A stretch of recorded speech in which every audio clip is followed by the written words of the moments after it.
We're going crazy with watermelon coming up on the Wisconsin Vegetable Gardener. 20-pound watermelon, you get about 5 quarts of juice. There's other things you can do with it. You can make jam, jelly with it. You can make sherbet. You can make ice cream, watermelon popsicles. You can even make watermelon cake. There's a lot of things you can do with a watermelon besides eating it as a tasty treat.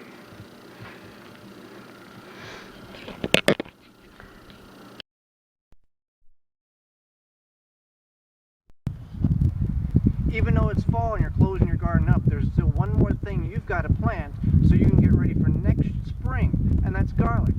Garlic is in the onion family, leek and shallot family. It is a very healthy plant to eat as well as grow. There's 2 ways of planting garlic, one in the traditional bulb and the other in the seed variety. So we're going to plant some garlic here. You want to plant it in a sunny location. We've got a partial sunny location, and all that full sun it means is not to plant it in a deep shade.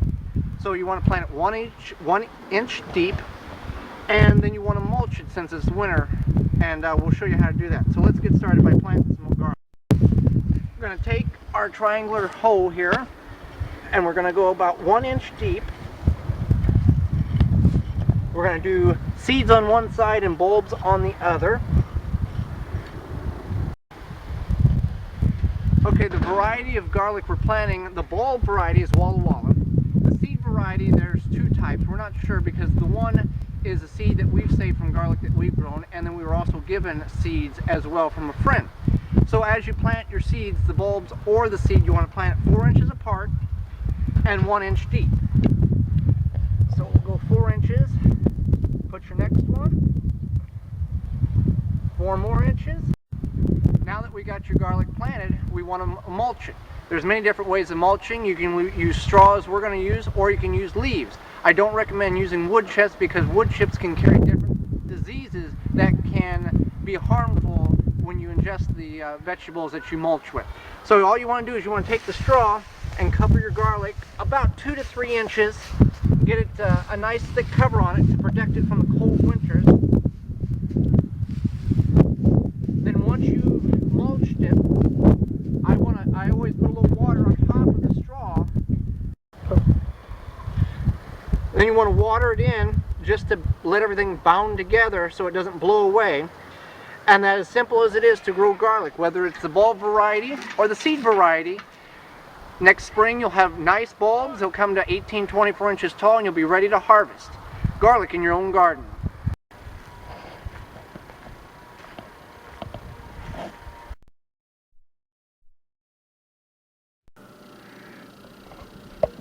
Now when you're done with using the meat of the watermelon, don't throw away that rind. There's many uses for it.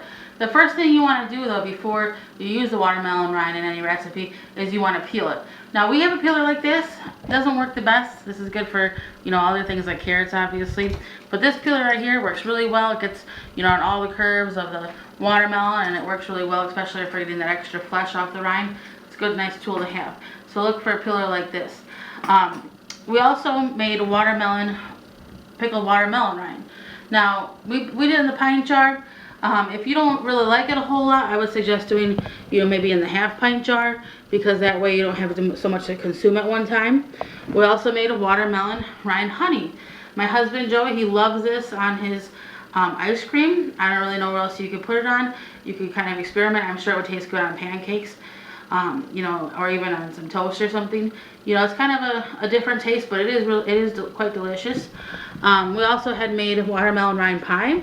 Now that's something a little bit different. It is very good, but if you don't like it or something, obviously it's something to try. But maybe if you don't like it, you could give it to somebody else you know. We also made watermelon rind candy. That was okay. Something a little bit different. A lot of these things are kind of fun to experiment with. I mean, you're just going to throw the watermelon rind away, and most of these recipes just require simple ingredients that you already have on hand, like sugar, vinegar, things like that, some spices. We also juiced the watermelon rind. This is our handy juicer here. It was really good. It had a really strong watermelon flavor. There's a lot of nutrients in the rind as well. From what we have read online. The watermelon rind juice, I mixed it with some berry flavored seltzer water, and it was a nice like juice cocktail. It's very delicious. So there's, as you can see, there's many different uses for watermelon rind as well. So don't go ahead and throw that away. You know, try it out.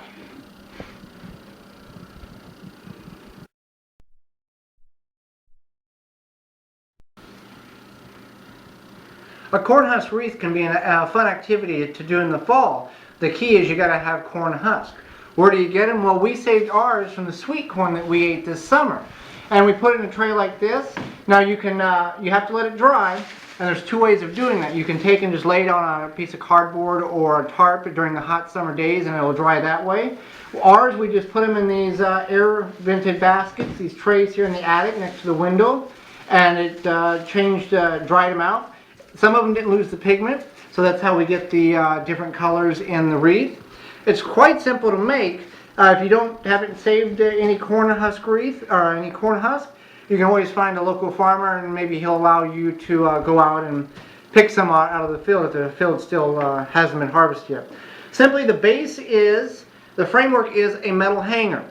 Now, if you have other rings that are available, like an old Christmas wreath ring, you could use that. But just take your hanger and get it in a round shape as best as you can.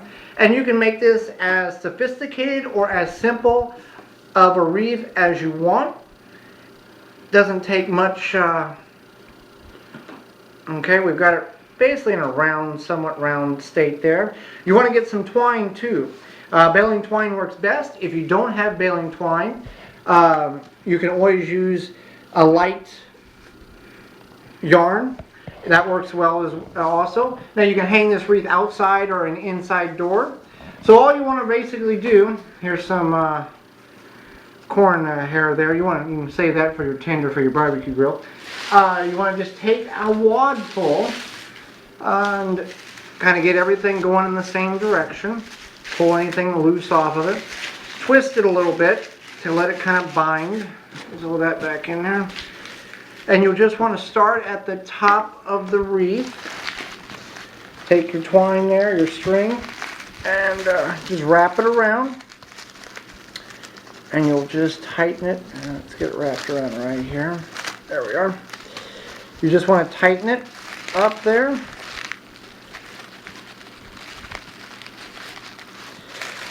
And take scissors to cut that off right there. And that's your basis for the start of it. You want to try to get it as tight as you can against the hanger.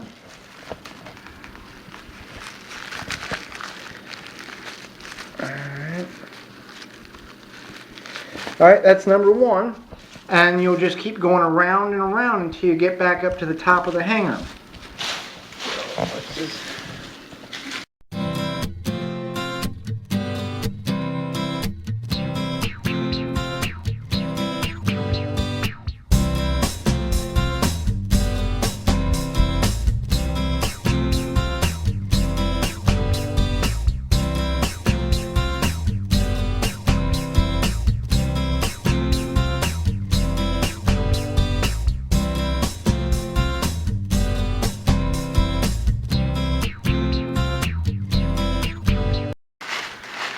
So this took about 15 minutes for two people working on this.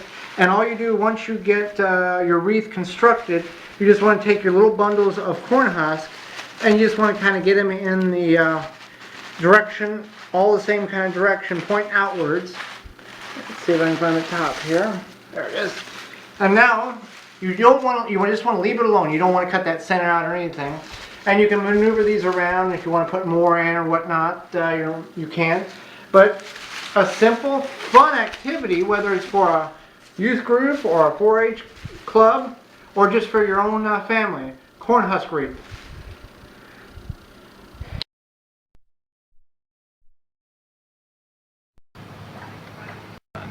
People throw out things every day that we as gardeners can use. What we have here is a canvas cloth that was on a cot that somebody was throwing out. Simply we put it around the plants that we're planting to protect them from varmints and critters so they don't get a free meal.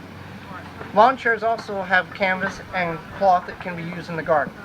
Simply use dowel rods to hold the cloth up in the area that you want it to be, and it's a free, inexpensive, effective way produce good quality vegetables.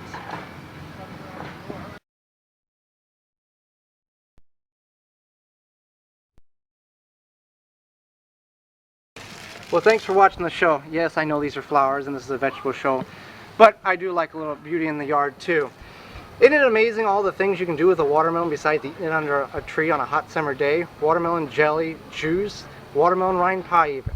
Well, for everybody here at the Wisconsin Vegetable Gardener, I'm Joey Baird, reminding you to take a child gardening and start growing some memories.